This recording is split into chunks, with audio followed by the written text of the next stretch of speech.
La mañanera de Ángel Sabatina. Antes de cualquier otra cosa, le ofrezco una disculpa por la hora en que estoy subiendo esta mañanera.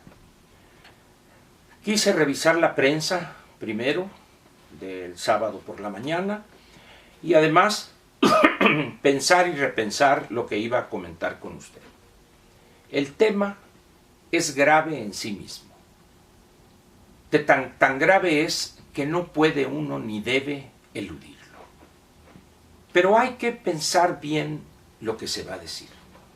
Y eso es lo que intenté hacer en estas pasadas 3 horas y media. Consulté con amigos, platiqué, hablé con gente conocida en Sinaloa y aquí está mi opinión al respecto.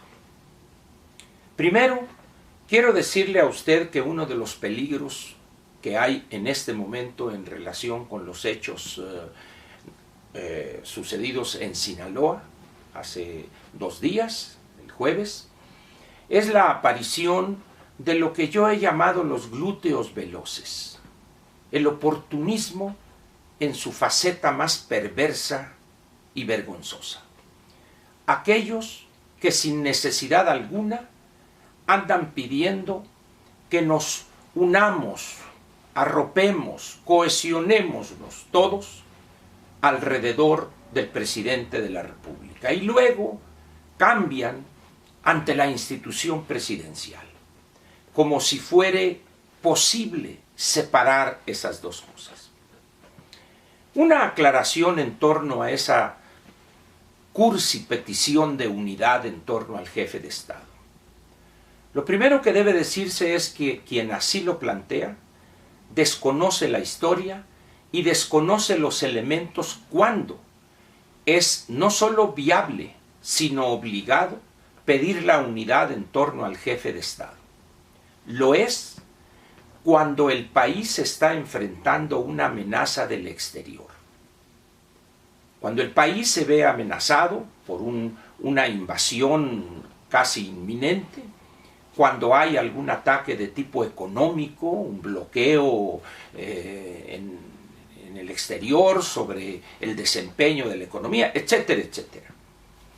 Ante ese tipo de amenazas es válido y además es obligado unirse en torno al jefe de Estado, pero con una condición: que ese personaje que encarna al Estado sea lo suficientemente humilde para entender que necesita de la unidad de sus gobernados en torno a él para enfrentar la amenaza, repito, externa.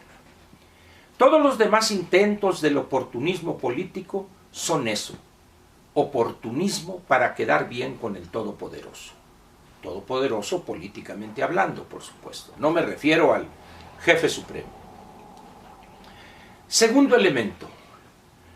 Lo que sucedió el jueves es una expresión de ambiciones personales, específicamente del Poncho Durazo, por querer recuperar una posición, vamos a decir, protagónica, que poco a poco ha perdido desde que fue nominado para ese cargo, el cual, debo decirlo también, no obstante el aprecio y la oriundez del secretario Alfonso, le quedó grande. Cuando el general secretario hace una descripción de los elementos fallidos del operativo o de este intento ridículo que más bien parecía alguna secuencia de una película de los 3 chiflados, está denunciando algo impensable. El ejército, las fuerzas armadas, que serían 3, ejército, marina y fuerza aérea, están sumamente molestos con el manejo que los civiles han hecho de la estrategia de combate a la delincuencia organizada 1. Esa quizás sea la parte más peligrosa del asunto, la cual el presidente, en una acción incomprensible para alguien con 2 dedos de frente, lanza una afirmación que, si no fuere porque la está uno escuchando y o leyendo, diría: no puede ser que un gobernante diga eso. señala el presidente. Un gobernante o un líder puede arriesgar su vida, pero no arriesgar la de los otros. De ser cierta esta afirmación, no habría guerras. Simplemente, un gobernante de un país que entra en guerra con otro, se agarran a balazos ellos, o a espadazos, o a golpes, o lo que sea, y se resuelve el problema. Señor López, presidente de la República y jefe de Estado, se lo digo a usted con respeto, está usted completamente equivocado. Si el que habla es un pastor, un líder de alguna iglesia, tendría sentido eso. Pero aquí es usted un jefe de Estado, es una persona que debe cuidar por los grandes intereses del país que gobierna. Y hay decisiones impopulares y dolorosas donde el criterio que priva es el mal menor. Donde, como consecuencia de sus decisiones difíciles y además impopulares y dolorosas, va a morir mucha gente. Pero esa decisión de usted en ningún momento debe vacilar usted para tomarla, porque estaría salvaguardando los grandes intereses generales y de largo plazo de ese país que usted gobierna. De tal manera que yo le pediría, dada la gravedad de lo que ha generado su visión casi pedestre de la gobernación, cursi, pretendidamente moralina, rectifique, señor presidente, recapacite en el rumbo al que lleva usted el país. Esta vez fue el general secretario que en un acto que lo honra dice esto y esto. Es el primer mensaje abierto que las Fuerzas Armadas le envían, señor presidente. No se confíe. La situación no está para esos excesos de pretendida moral pueblerina con que usted piensa gobernar, y lo ha intentado hacer, y el fracaso es lo que ha obtenido, tanto en lo económico como en lo político. Y su gran problema, además de ese que le señalo, es haberse reunido, haber conjuntado un grupo de lo más cobarde y abyecto de la clase política de este país. Serviles a más no poder, lamebotas, personas sin el menor indicio de ética y de dignidad personal. Tanto usted como ellos serán barridos en caso de que continúe usted por ese camino. Repito pues, cuidado con esos oportunistas que pretenden justificar su posición perversa y ofensiva a la inteligencia con explicaciones pretendidamente culteranas en torno a los orígenes del Estado. No es un problema de conocer el código de Hammurabi y las condiciones en las cuales surge este documento o este instrumento. Tampoco citar a Hobbes y su Leviatán, tampoco citar a Rousseau.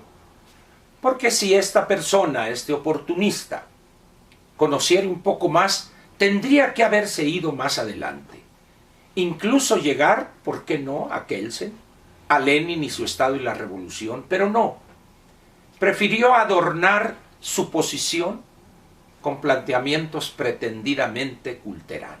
No va por ahí las cosas. El país, la gravedad de lo que enfrenta hoy está muy por encima de esas poses de alguien aparentemente conocedor de teoría del Estado. Ese es el primer peligro, como lo dije al principio. Y segundo, el peligro mayor, el centro de la situación que enfrenta México después del jueves de hace 2 días, está en la misma presidencia de la República. Ahí está el mal, ahí está la perversidad política e ideológica, López. Y plantear que debemos unirnos a quien ha generado todo este problema con su posición blandengue, fundada aparentemente en posiciones morales de esta o aquella religión o en la Biblia, no pasa de ser una irresponsabilidad política que hace peligrar la estabilidad del país y también la del Estado mexicano.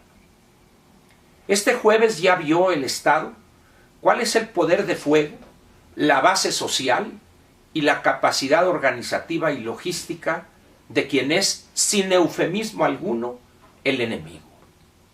¿Qué hará el presidente ante esa cruda realidad? ¿Seguirá manteniendo a estos ineptos? ¿Seguirá manteniendo a ese grupito o grupote de abyectos y serviles? ¿Y dejará que la situación se complique aún más? Cuidado con eso, señor presidente. Hay una máxima que reza en materia de la gobernación. El poder es para usarse, y aquel gobernante que desprecia el uso del poder que la ley le ha concedido, se lo quitan y le dan con él. Tenga cuidado, presidente. La situación no es fácil y las decisiones que debe usted tomar a partir de ya, y se lo digo, repito, con respeto, son decisiones impopulares y dolorosas, dada la gravedad de la situación que enfrenta el país, las cuales usted ha generado. Usted es el responsable primario y casi único de eso que estamos ahorita viendo, enfrentando y padeciendo. Cuidado, pues, si sigue por el mismo camino plagado de fracasos, pero también rodeado de abyectos y serviles. Muchas gracias por su atención y lo espero mañana, quizá con un tema relacionado con esto del jueves en Sinaloa, que tendría que ver más quizá con la visión local, ya no tanto de la visión desde el Estado mexicano. Por lo pronto, le agradezco a usted su atención y lo espero mañana. Gracias.